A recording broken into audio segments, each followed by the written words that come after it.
Pantera was Dimebag Darrell's first and for most of his life only band.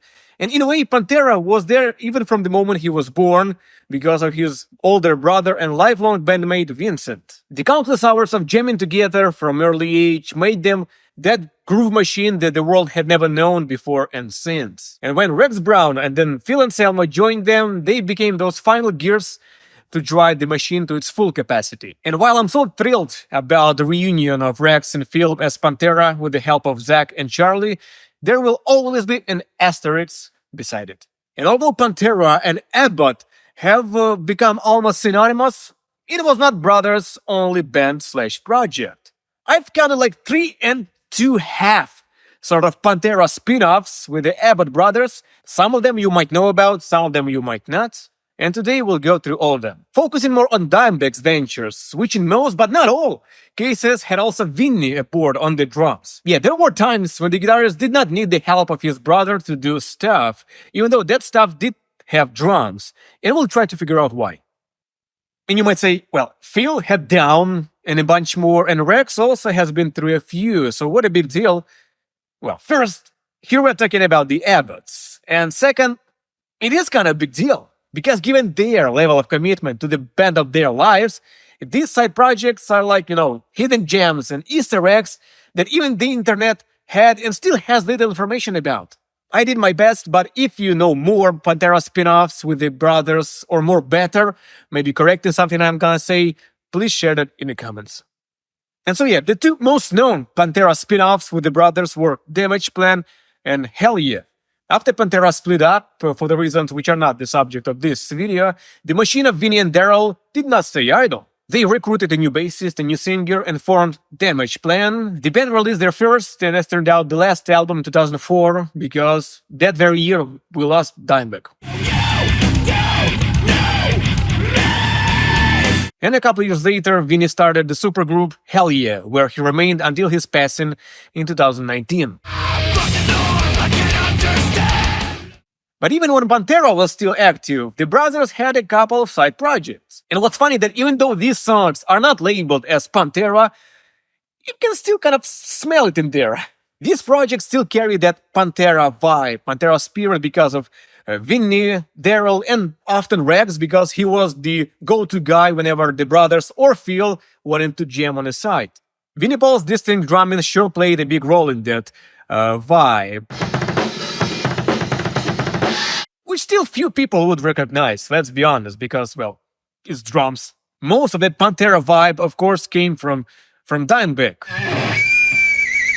Because the sounds he produced whenever he touched his guitar were unmistakable, regardless of genre, even not metal, like, say, country.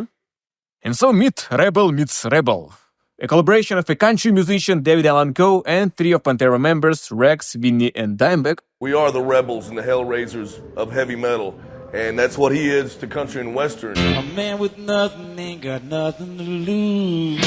They were hanging out occasionally starting in 1999 to let off steam from their main gigs and, just have fun. We got fucked up and sat backstage. He talked for a couple hours, and he called me like a week later, and he said, "Hey, man, let's put something together." We didn't know what to expect. Right. We had no idea where it was going. And we've always done Pantera and our thing, and we know how we work, but then having another person there and His spare time off and our spare time off, whenever we could hook up, we'd hook up. I got a studio in the back of my house. You got an idea or this or that, break an acoustic guitar out and start jamming. And over the years of hanging out, they recorded a bunch of songs. A man with nothing ain't got nothing to lose.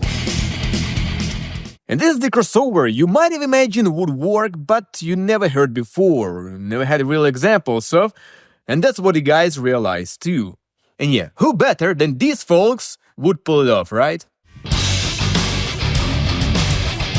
can't make my mind up when I one night stand just to get together a country metal minds. And after Dimebag's death, Vinny put this song together in an album which was released in 2006. And yet, there's Dimebag on the backing vocals. When rebel meets rebel, the partners in crime.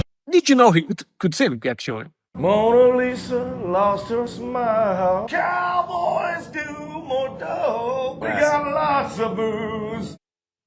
Pantera did whatever they wanted creatively, but one thing they did not really have room for was the second vocalist. But all of them could sing, including Darrell, but there's only one Pantera track where you can hear his vocals, being the lead vocalist.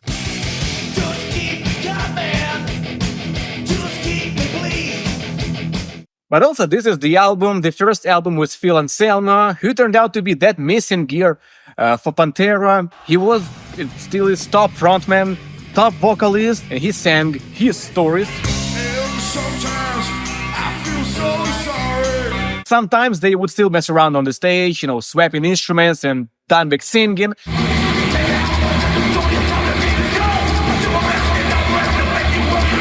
But the machine was already tuned perfectly, and so I guess don't fix what ain't broke.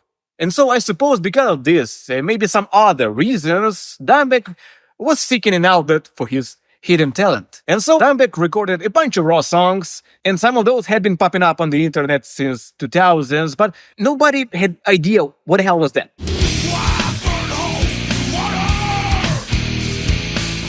And this is a legit movie soundtrack to Super Cup from 1996. This is legit Dimebag Darrell on the guitars and vocals too. And it's now we can find this information pretty easily, but back in the 2000s, that was the time of the golden age of file sharing, and stuff was often mislabeled, so people were suspicious of that kind of shit. Like, what's the deal about this one? I kick back, listen to Zach, the baddest motherfucker on the sixth string.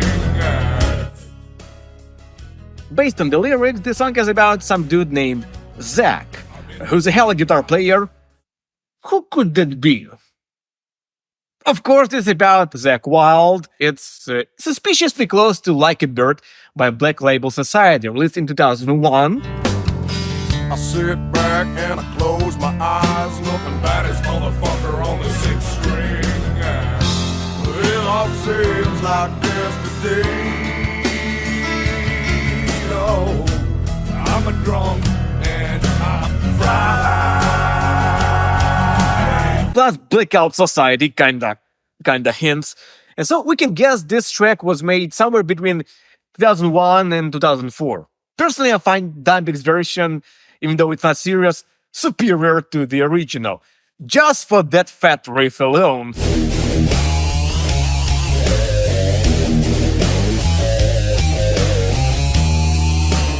And the fact that there's drum machine in there instead of Vinny kinda confirms this was just Dimebag having fun in his free time, probably sipping on a bottle of whiskey. It was his life. Rock and roll was his life. And his guitar was kinda an extension of Dimebag. And he once even said that he never really practiced, but just played, because that's what he did. Dude, the honest truth is I never practice, I just play. Just something I do. And so no surprise that during those countless hours of daily jamming, he would put up some demos that would sound like almost complete songs. And it was both the joke stuff, like that Zach parody, but man, that riff. And also normal stuff. And then in 2017, all of a sudden, 13 years after Dimebag's death, his first solo record was released. An EP called The Hitz, which featured 5 songs from his demo tapes. Oh, whiskey in a bottle is blood in my veins. Let's go, blood. Ain't a motherfucker gonna beat me to it. Lord Almighty, have mercy on me. You run your own. Try like love the best. But what's strange to me is that Dimebag never seemed to take his singing seriously enough to make it part of an official project, like make a proper album with touring when he'd be also the vocalist. And so at least for that period, he kept it for himself and chose to fully commit to whichever full band he was officially part of, be it Pantera or Damageplan. And maybe because of that, he did not want to put extra load on Vinny, because otherwise they would do it together, but that was just something in the moment, again, for fun. Just imagine him say, "Hey bro, could you pull some drums on this shit?" And you will see. Although the other tracks do seem to have real drums. Maybe that's Vinny or maybe that's Dimebag. Could totally play some. That sucks. And also, is this just me, or this really sounds like Phil Anselmo? But I'm not here to speculate. What do you think?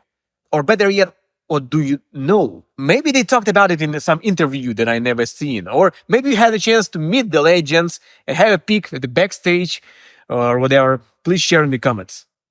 And yeah, one more band remains. Tres Diablos, which is essentially Pantera but without Phil. They made just one song for wrestling compilation, which was a cover on ZZ Top, when Pantera was on a little hiatus after Tranquil Tour 1998.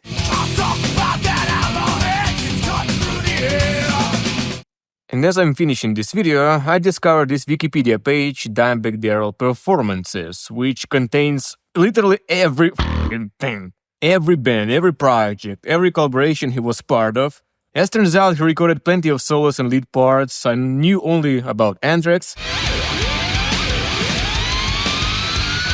but there's much more. Also, we got a few answers, like Whiskey Road from the Hitz was actually recorded on the tour or event in the Still, not at Dimebag's home studio. And also, Dimebag's Blackout Society was actually released in 2010 by Metal Hammer magazine. How they got it themselves, I have no idea, but there we have at least some source. And also, I had to cut the entire Damageplan part of this video because, firstly, it was too big of a chunk, and second, I told a lot of bullshit there. I speculated about what Pantera would have sounded like, etc. So if you want it released in a separate video, let me know in the comments. And so who knows, maybe there's still some more in the Abbott vault. Given everything we discussed, there must be. So let's hope that someday we'll hear more of Dimebag's lost riffing, soloing, and singing too. So yeah, rest in power, the Abbott brothers. And if you like this video, push that like, subscribe, and see you next time, friends.